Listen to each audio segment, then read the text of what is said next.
Welcome to Raj Malhotra's IAS Academy. I'm Surbhi Sardana and this is Prelims Sprint 2022, where we discuss the most essential topics you need to understand for cracking prelims this year for UPSC Civil Services exam. The topic for today is policies, important policies related to employment will be discussed today. This is the disclaimer. You can download the PDF later and read this out. Just try to understand the relevance of each policy and why was this brought by the government of India. Don't try to cram them. So policies related to employment will be discussed. We'll be discussing policies launched by Ministry of Labour and Employment and Ministry of Skill Development and Entrepreneurship, both of them. And we'll be covering the rest of the policies by both these ministries in the coming sessions and from other ministries also. So, the first one is Atmanirbhar Bharat Rozgar Yojna. See, as the name indicates, due to COVID, a lot of jobs were lost and एक push देना था government of India ने industries को कि बहुत ज़्यादा employment generate की जा सके. So, what the government did, EPFO ये scheme चलाती है.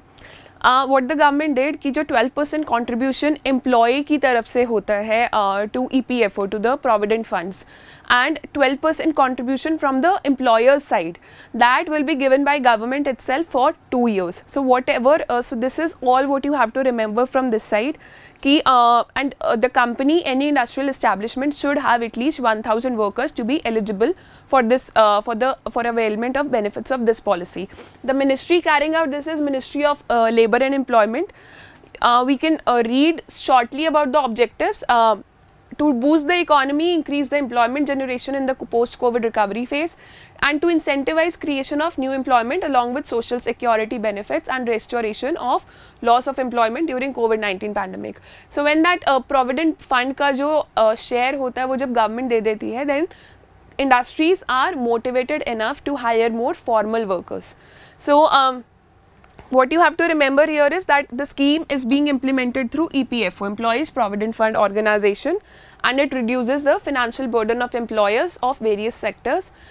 Under this scheme, Government of India is crediting for a period of 2 years only, not forever. Employee share of 12% of wages and employer's share of 12% of wages. The next one is Atal Bimit Vyakti Kalyan Yojna. So just read out the name of this. Atal Bimit. Bimit is insured. Vyakti Kalyan Yojna. For insured persons. This is carried out for insured persons. Kalyan means welfare. For ensuring welfare of already insured people.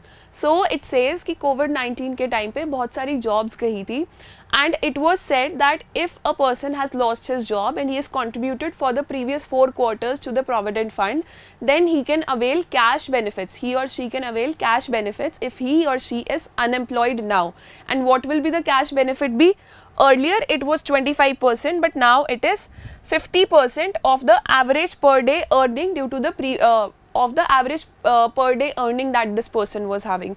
So just remember that this percentage has been changed to 25 to 50% now, and this was meant to ensure that cash benefits are there, cash availability is there for people who have lost their jobs. And this scheme is being implemented by Employee State Insurance Corporation. The earlier one was implemented by EPFO. This one is by ESIC. See, you don't have to remember exactly what is the eligibility criteria for each scheme, or you can just give it one reading, one broad reading. Otherwise, details are not required, and we've not even taken those details here. So you just have to remember the name of every scheme and the ministry therein and broad guidelines. What is the difference and what are the implementing organizations? More than that, going through PDFs, compilations, that is not needed for these. The next one is Pradhanmantri Yuva Yojna. If you have been following this series, we did a Yuva Yojna for aspiring writers when we discussed schemes under Ministry of Education. तो हमने पिछले lecture में भी एक युवा योजना discuss की थी. So this is very important that युवा योजना इस वाली में जो है, which is carried out by Ministry of Skill Development and Entrepreneurship. This is the flagship scheme of this ministry. Flagship schemes वो होती हैं जो एक ministry की identity बन जाती है, in which the all aims and goals of a ministry come together in supporting one particular scheme. So, इसमें सारे जो letters हैं वो capital है. So this is how you will differentiate there. This is a scheme of Ministry of Skill Development and Entrepreneurship, and this Yuva stands for Yuva उद्यमिता विकास अभियान. Udyamita is basically business. So Udyam is business or the kind of occupation. So occupation के विकास के लिए, occupation की development के लिए this scheme is being carried out. So it is a very important scheme. Download the PDF and read all the details. But what is the scheme about? Startup culture को develop करने के लिए, to develop startup culture in India, to have a lot of industries in India, एक back end support की ज़रूरत है. And what is that support? The first kind of support starts with the entrepreneurship based education. एक ऐसी education जो entrepreneurship के लिए inclined है. Secondly, when these people who have been educated in on the lines of becoming entrepreneurs when they grow up, to start their own businesses, to provide them support to start their businesses. तो वो सारी stages को मिलाकर in the early stage through education, then connecting them to mentors and funding initiatives, then connecting them to government initiatives, and then motivating them to launch initiatives for social entrepreneurship, या जो social development में India को help कर सकते हैं, उसके लिए उन्हें motivate करना. So this is a 4-stage scheme. The first one is about educate and equip the potential early stage entrepreneurs. This is done in high schools, in IITs, technical institutions, जो engineering institutions हैं वहाँ carry out की जाती है. The second one is that these entrepreneurs are connected to networks of mentors. इनको ideas provide किए जाते हैं through seminars, and a lot of funding is also provided to the eligible entrepreneurs. वो अपना idea लेकर आते हैं through the education that they have gained. The third one is coordinate and support government on entrepreneurship schemes. उनको government की जो schemes है उसके साथ link कर दिया जाता है. State government also has a role to play here. State governments have a major role to play.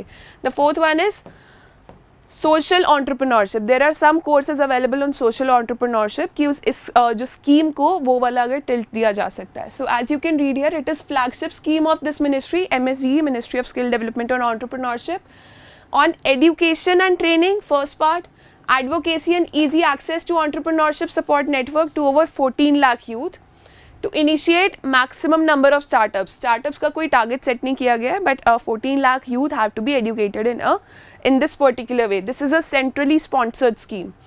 Means there are contributions from central and state government, both union government और state government दोनों funding करते हैं.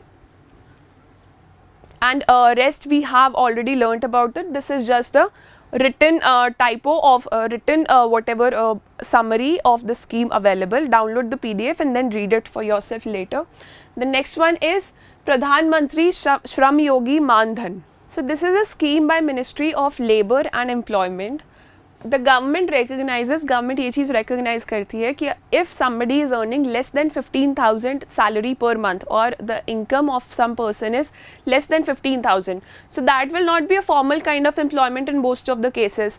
So to provide them with old age benefits, कि एक बार जब वो बूढ़े हो जाते हैं, when they are more than 60 years of age, when they do not want to work or cannot work in a certain kind of occupation, तो उनको pension benefits देने के लिए the scheme was started a few years back, and this has been revamped, it has been revised from time to time.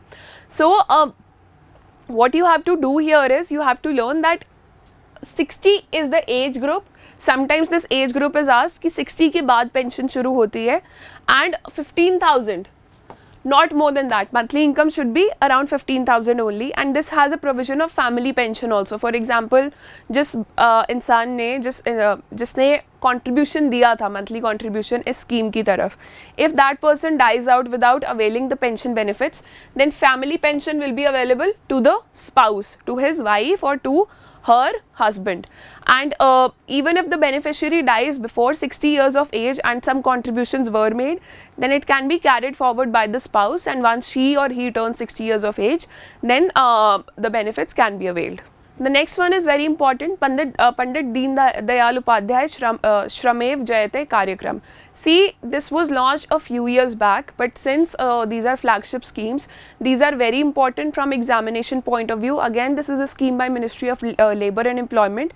This has 5 broad points, and you just have to keep them in mind, and you have to remember कि किस scheme के under ये facilities या ये जो changes हैं, ये amendments हैं, वो लाई गई हैं.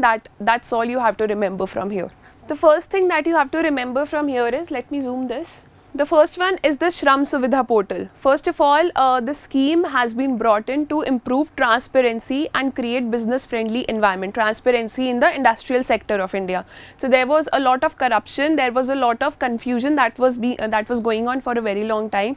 To avoid this, to do away with that, the scheme has been brought up, and there are 5 major objectives of it, 5 major steps that have been carried out. First one is the Shram Suvidha portal. It is an online portal which gives labor identification number to nearly 6 lakh firms. जो भी industry है उनको एक identification number दे दिया जाता है online, that this is your identity. And E compliance reports जो होती हैं, that compliance reports have to be filled by industries from time to time, that can happen online through this Shram Suvidha portal. The second one is random inspection scheme. A lot of officers are hired and a lot of corruption has been reported from various parts of the country कि जिस officer को जहाँ से एक friendly behaviour accepted होता है वहाँ पर वो रेड्स नहीं होती है, वहाँ पर चेकिंग नहीं होती है. एंड वेयर द कंपनीज और factories are not friendly to them, a lot of regular checking is being carried out and industries are being harassed without any cause. So now this random inspection scheme was launched under this scheme.